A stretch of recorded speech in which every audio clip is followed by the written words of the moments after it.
60 minutes as a designee of the Minority Leader. Thank you very much.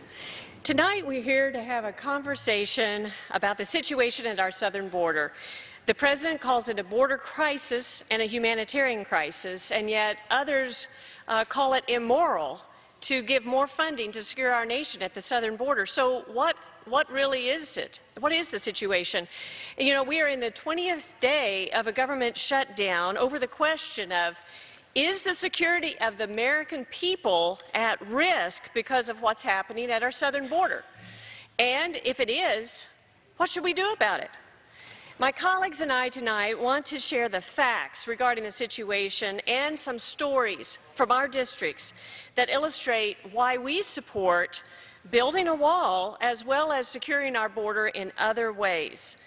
For me, it's a matter of three things: the need to stop the flow of illegal drugs, the safety of innocent families in our district, as well as the safety of innocent individuals who want to come here and immigrate to our country.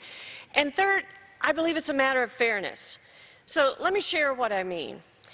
I believe, and I think most people agree, that we have a drug crisis in our country. I see it every week when I'm back in my district, when I talk to my law enforcement, when I talk to my families who've lost a child through a heroin overdose, when I see the rising foster care numbers in our state because their parents are drug addicted.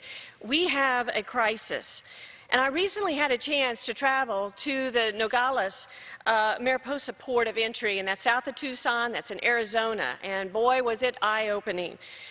There, I learned from our Border Patrol agents that the drug cartels are waging a war basically against our country, and sadly, in many ways, they are winning. They have more money, they have more manpower, and they are using drug mules to carry across drugs across our unsecured part of our border, and they are involving the gangs that come down, and then those travel up into our districts. I'm from Missouri, and we see it there in Missouri. Last year, sadly, more than 72,000 Americans died of a drug overdose. That is more than died in the entire Vietnam War. The entire war. And this happens every year. That's also more deaths than last year passed away in our country from traffic accidents and from homicides combined. Think about it. When we hear the nightly news and there's a homicide, somebody's been shot and killed, it's tragic. Or we hear a report about somebody dying in a car accident, it's terrible. But all the people in America who died from the traffic accidents and every person that died in a homicide, you put those numbers together, that does not come close to the number of people that died from drug overdoses. We've got to do better. And I've got some pictures of some individuals who are victims of this crisis, this drug crisis that's a result of our open borders. But they're not just statistics. The reason I put up their pictures here on this poster is because they're not a number, they have names.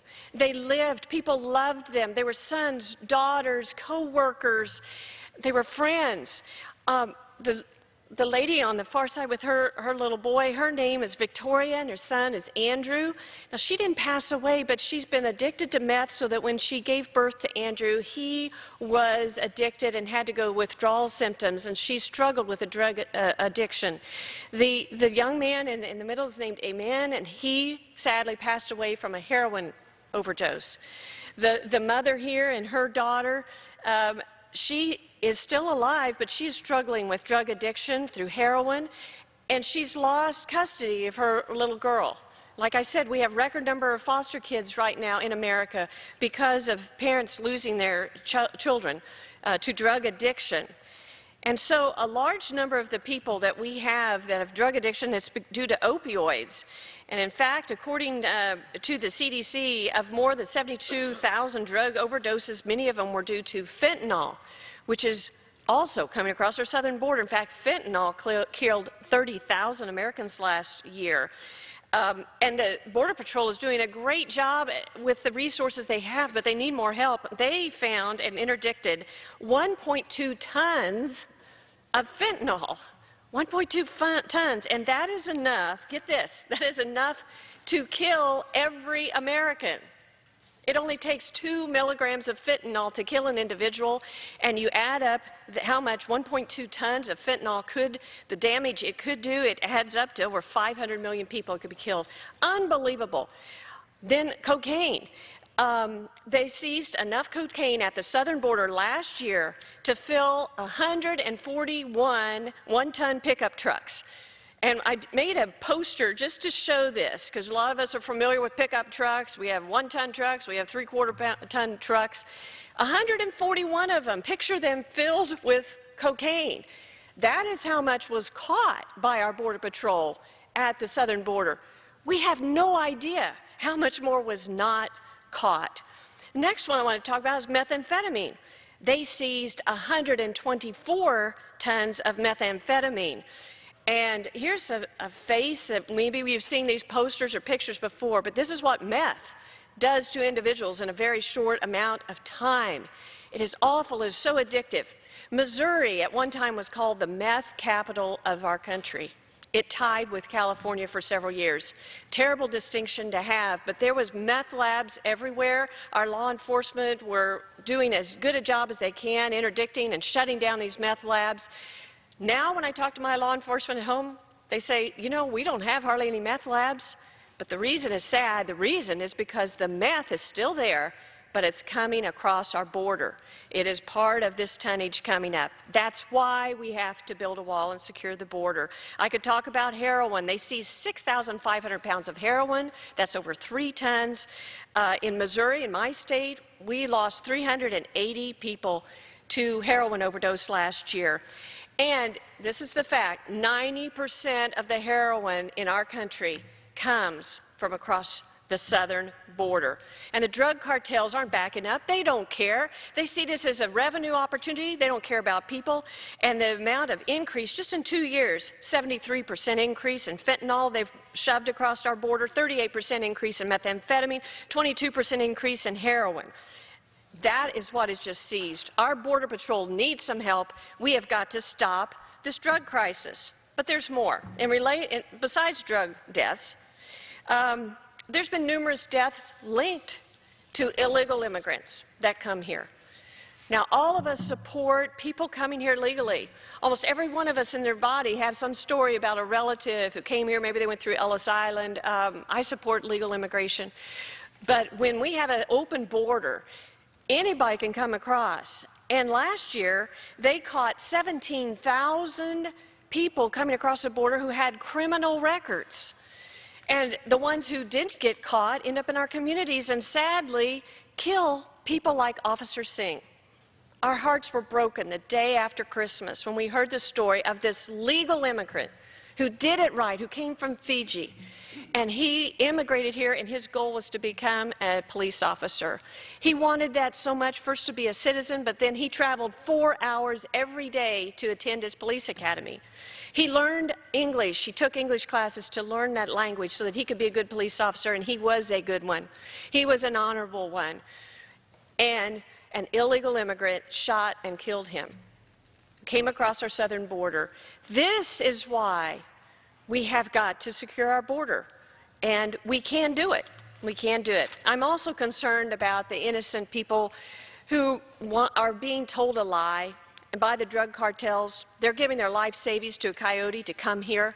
They're brought and traveled across the border. And the Doctors Without Borders tells an upsetting statistic to me and to anybody who's listening, that 1/3 of all the women that try to make that trip are sexually assaulted. Sexually assaulted. This current system is incentivizing them with an open border to try to make that trek, and they are being harmed. Instead, we've got to close that border and give them the tools and help them to come here legally, come here safely. And that's what we all want. And lastly, I want to talk about the issue of fairness. Did you guys know that right now there's 700,000 people who are in the process of becoming a legal citizen of our country to try to come here and immigrate following our laws?